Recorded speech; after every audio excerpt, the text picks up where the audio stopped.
Manok, hapon na naman, so magpapakain na tayo ng ating mga alagang manok bago tayo magsundo sa palengke. So natin sila and then ikukulik natin yung mga eggs nila for today. So tara, let's go. Ayan, bibigyan na natin ating mga alaga. Ayan, dito.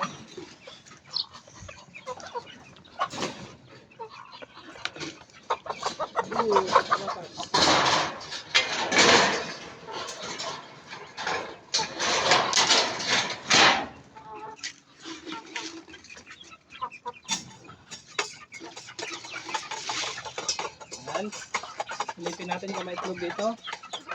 So wala, hindi nang itlog tong nakakulong. Hindi nang itlog.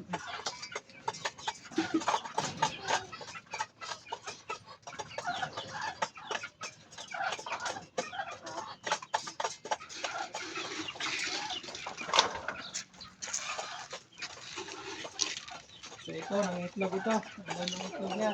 Wala ng itlog niya. Tingnan mo doon sa pugad. Nakita ba dyan?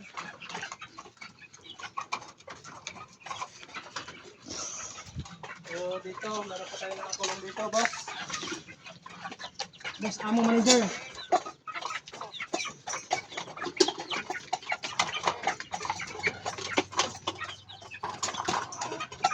So yan, napakain na natin yung mga hen natin. So ito, mamaya na natin pakainin dahil maaga pa masyado. Init pa, saka wala pa silang pagkain. Bibili pa tayo. So kukuliktahin na lang natin yung mga eggs ng ating chicken. So meron ditong isa. Itlog ng ating Black Astrolord. Quality. And then dito meron tayong dalawa.